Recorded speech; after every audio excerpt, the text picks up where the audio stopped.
Hello दोस्तों, आप सभी का स्वागत है हमारे यूट्यूब चैनल कविंदर भैया पर। आज के इस वीडियो में पढ़ेंगे कक्षा 6 का गृह शिल्प यूपी बोर्ड का पाठ 11।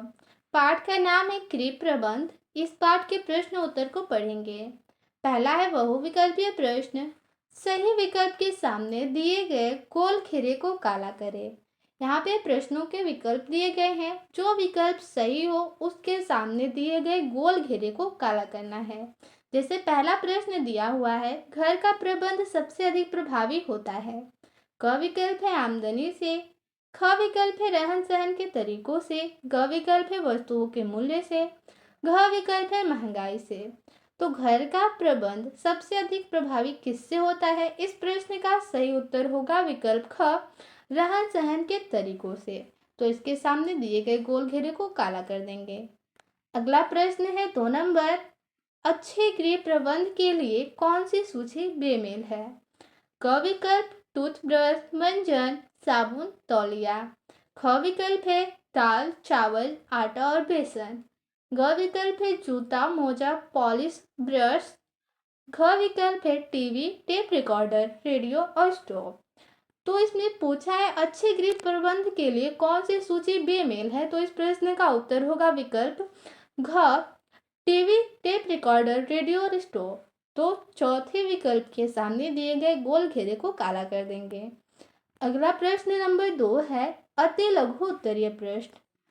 का प्रश्न है आकस्मिक आवश्यकता की किन्हीं 4 वस्तुओं के नाम लिखिए। आकस्मिक आवश्यकता यानी जो अचानक जरूरत पड़ जाए, ऐसी 4 वस्तुओं के नाम लिखना है। तो ऐसा वस्तु है माचिस, टार्च, दवा और रस्सी।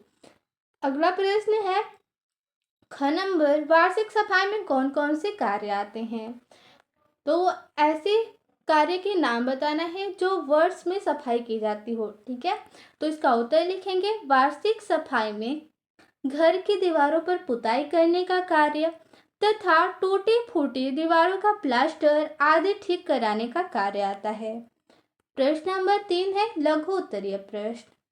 इसमें क नंबर प्रश्न है आप अपने घर की दैनिक सफाई में कौन कौन से कार्य करते हैं? दैनिक सफाई का मतलब है कि जो प्रतिदिन कार्य हो, रोज रोज उस कार्य को बताना है कि कौन कौन से कार्य करते हैं। तो इसका उत्तर लिखेंगे हम अपने घर की दैनिक सफाई में फर्श पर झाड़ू देना, पोछा लगाना, बर्तन धोना, कपड़े धोना आदि कार्य करते हैं। अगला है ख नंबर प्रश्न गृह प्रबंध से आप क्या समझते हैं? इसका उत्तर होगा घर की समस्त वस्तुओं को उनके उपयोग के अनुसार रखना या व्यवस्थित करना ही गृह प्रबंध है। गृह प्रबंध का सीधा संबंध हमारी सोच, हमारी आदतों से होता है। ये आदतें हमें अपने अंदर स्वयं ही विकसित करनी होंगी। अच्छे गृह प्रबंध के लिए घर के सभी सदस्यों को एक दूसरे की आदतों के बारे में बात भी करते रहना चाहिए। अगला है प्रश्न नंबर 4 दीर्घ उत्तरीय प्रश्न। प्रश्न नंबर क है दैनिक, साप्ताहिक एवं मासिक सफाई के अंतर्गत आप कौन कौन से कार्य करते हैं? दैनिक यानी हर रोज जो कार्य करते हैं, साप्ताहिक यानी सप्ताह में एक बार, मासिक यानी महीने में एक बार जो कार्य करते हैं उसको लिखना है कौन कौन से कार्य करते हैं। तो इसका उत्तर लिखेंगे दैनिक, साप्ताहिक एवं मासिक सफाई के अंतर्गत निम्न कार्य आते हैं।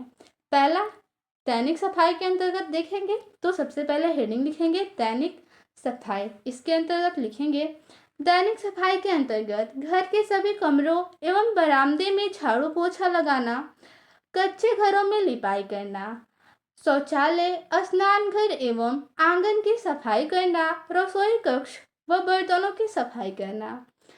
और साप्ताहिक सफाई यानी कि सप्ताह में एक बार करने वाली सफाई कौन कौन सी है? तो इसके अंतर्गत लिखेंगे साप्ताहिक सफाई के अंतर्गत खिड़की, दरवाजे झाड़कर पोंछना, कमरे में लगे जाले साफ करना, बिस्तर के चादर और गिलाफ बदलना एवं साफ करना आदि।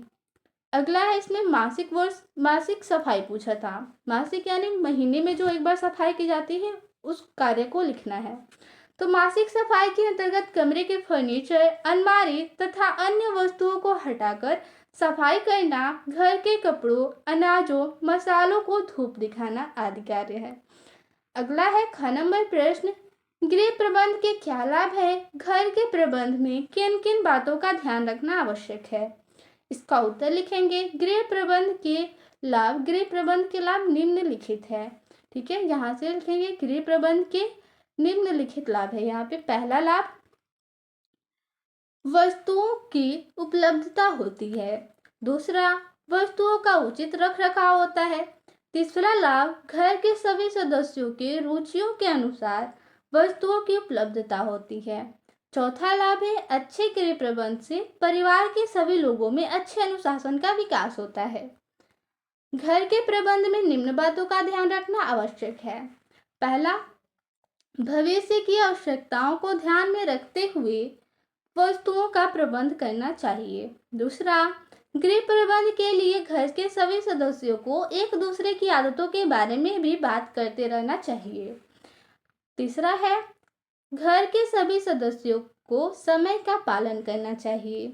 चौथा, ध्यान रखने योग्य बात है, घर में जब भी कोई नई वस्तु आए तो घर के सभी सदस्यों को उसके प्रयोग के तरीकों के बारे में जान लेना चाहिए।